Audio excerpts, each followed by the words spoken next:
नमस्कार दोस्तों, आज हम इस वीडियो में आपके साथ डिस्कस करेंगे कार्बोराइजिंग प्रोसेस के बारे में। कार्बोराइजिंग प्रोसेस एक सरफेस हीट ट्रीटमेंट प्रोसेस का टाइप है जिसे हम सिमेनेटाइजेशन के नाम से भी जानते हैं।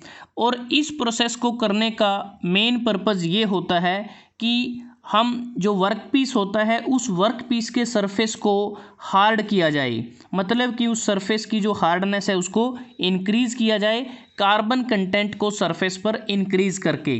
और इस प्रोसेस को हम लो कार्बन स्टील या फिर सॉलिड आयरन बेस अलॉय पर करते हैं ताकि उसका जो केस है जिसे हम सरफेस बोलते हैं उसको हार्ड कर सकें और कार्बन कंटेंट जो सरफेस लेयर के कार्बन कंटेंट है उसको इंक्रीज़ करके ऐसा किया जाता है। सरफेस लेयर को तकरीबन 1% कार्बन से ज़्यादा उसको इनरीच किया जाता है। और इस प्रोसेस को करने से पहले जिस वर्क पीस को हमें कार्बोराइज करना होता है सरफेस हीट ट्रीटमेंट के द्वारा, उस वर्क पीस के सरफेस को हमें कंटामिनेट से फ्री करना होता है। कंटामिनेट्स क्या क्या हो सकते हैं? ऑयल हो सकता है, ऑक्साइड्स हो सकते हैं, एल्केलाइन सॉल्यूशन इत्यादि हो सकते हैं। तो इनको हमें वहाँ से रिमूव करना है, वर्क पीस को क्लीन करना है। और इस प्रोसेस को करने के लिए हम जैसे कि लो कार्बन स्टील अगर हमने लिया है तो उसको 870 डिग्री सेल्सियस से 925 डिग्री सेल्सियस तक उसको हीट किया जाता है, गर्म किया जाता है, क्योंकि ये वो टेम्परेचर रेंज होती है जहाँ पर हम मैक्सिमम कार्बन को ऑस्टेनाइट में डिसॉल्व कर सकते हैं। और इस प्रोसेस को करने के लिए हमें क्या क्या अरेंजमेंट करनी होती है? जब हमने वर्क पीस को गर्म किया इस पर्टिकुलर टेम्परेचर रेंज पर, तो हमें एक ऐसा इन्वायरमेंट चाहिए जहां कार्बन बीरिंग मटेरियल हो, उसकी मौजूदगी हमें चाहिए। वो चारकोल हो सकता है या कार्बन मोनोऑक्साइड, या फिर एक ऐसा एटमॉस्फेयर जिसमें कार्बन मोनोऑक्साइड हो, या फिर हम उसको कॉन्टैक्ट में लेके आ सकते हैं वर्क पीस को, वो गैसियस, सॉलिड या लिक्विड कार्बन कंटेनिंग सब्सटेंसेस हों। और इस प्रोसेस को तकरीबन कुछ घंटों तक किया जाता है। और ऐसा करने से जो हमें हाई कार्बन स्टील सरफेस मिलता है उसको हार्ड करते हैं क्विंचिंग के द्वारा, मतलब उसकी रैपिड कूलिंग की जाती है A1 टेम्परेचर से अबव। A1 टेम्परेचर क्या होता है? ये टेम्परेचर हमारा 727 डिग्री सेल्सियस से ज़्यादा का होता है, जिसे हम लोअर क्रिटिकल टेम्परेचर भी कहते हैं। अब बात करते हैं कि जो हायर कार्बन कंटेंट हमारे आउटर सरफेस पर हार्ड होते हैं उस दौरान कैसे वो हार्ड होते हैं।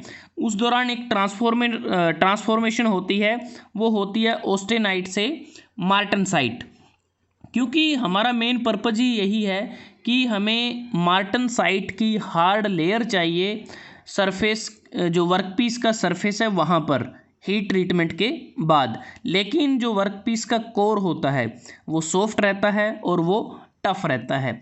उसके बाद जो कार्बोराइजिंग प्रोसेस की जाती है, इसके लिए जो हार्डनिंग एजेंट होते हैं वो कार्बन मोनोऑक्साइड होता है, सोडियम साइनाइड होता है, बेरियम कार्बोनेट, हार्डवुड, चारकोल इत्यादि रहते हैं।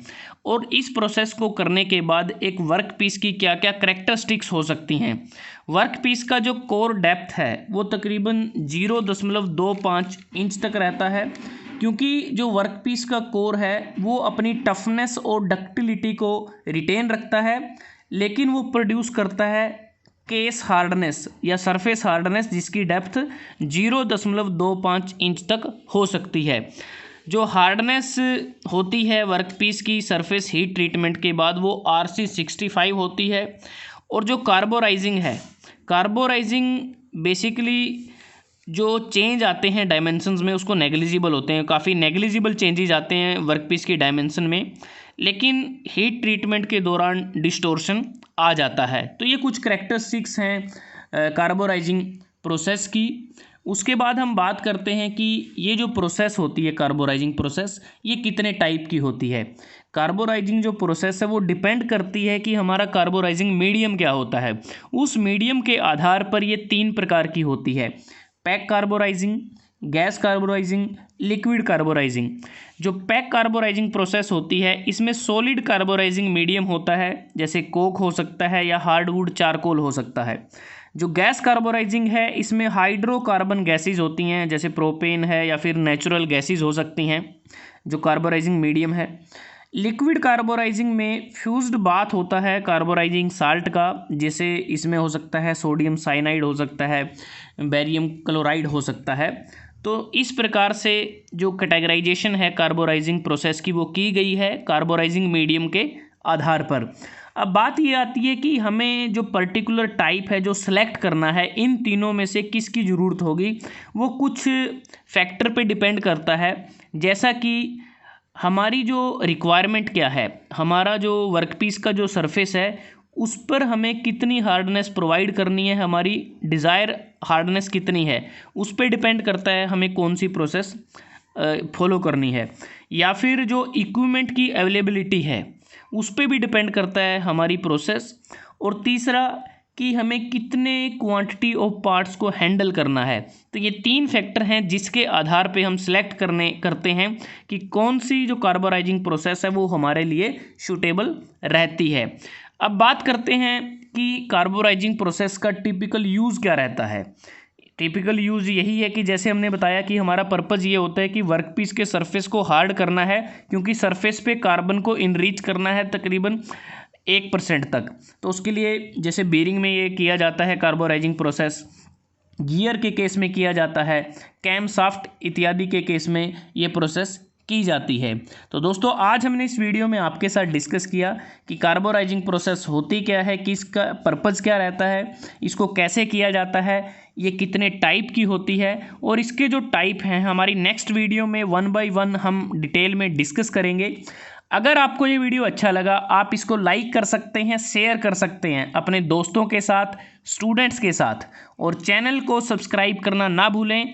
जल्दी हाजिर होते हैं एक नए वीडियो के साथ, तब तक के लिए धन्यवाद। आपका दिन शुभ रहे।